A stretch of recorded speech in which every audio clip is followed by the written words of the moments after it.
Hi, I'm Miss Capola, and today I'm going to read Please Please the Bees by Gerald Kelly.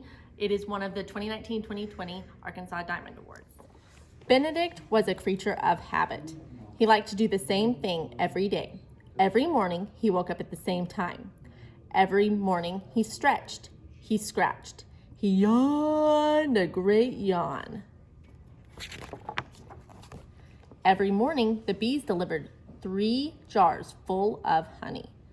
Benedict ate the same breakfast he'd eaten since he was just a fuzzy cub. Toast with honey and tea with extra honey. Next came his daily routine: practicing, perfecting his honey cake recipe, knitting, and running errands.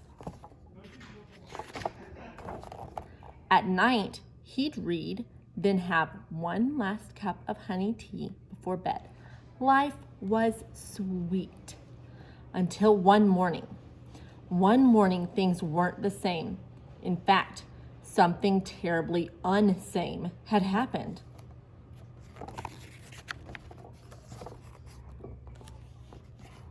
There was no more honey. The bees had gone on strike.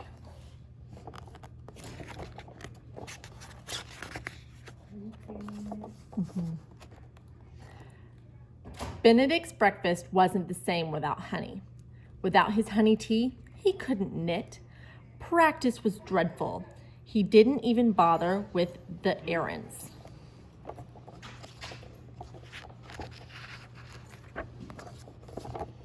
Benedict became deeply discouraged. Just then, he heard someone say, "Hey you, in the fur coat." It was a very small bee with a remarkably loud voice. "We need to talk," said the bee.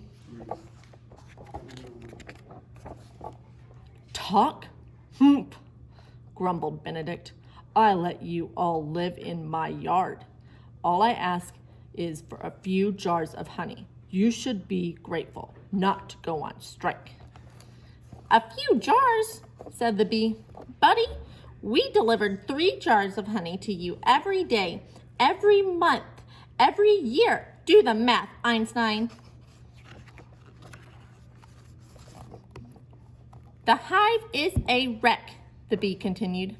"It's all we can do to keep the walls from falling in. The roof leaks. Wind blows through the cracks. The last 3 queens up and quit on us because of the lousy working conditions." The bee showed Benedict the garden. "Look," the bee said. "Weeds everywhere. We have to fly miles away just to find enough flowers to make our honey, so we voted to strike." "You're taking us for granted," the bee declared. "You want honey? Things need to change. It's up to you, bear." And with that, the very small bee flew off. The thought of losing his honey sent a chill down Benedict's spine. He had a lot to think about. "Maybe I've been too selfish," Benedict said to himself. "I never thought about what the bees need, but how am I going to make this right?" So he did some research. He did a little shopping. And he did a lot of work.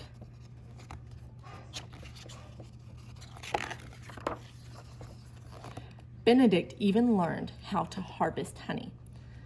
"I suppose it's a bit rude to expect them to do it all themselves," he thought. Finally, he was ready to show the bees all the work he'd done. What would they think? He held his breath as he waited. Then he heard the remarkably loud voice of the very small bee. "Drop the signs, girls. Time to get back to work." These days, Benedict is still a creature of habit. He still has his daily routine, but he doesn't take the honey for granted anymore. He knows his life is sweet, but now it's even sweeter for everyone.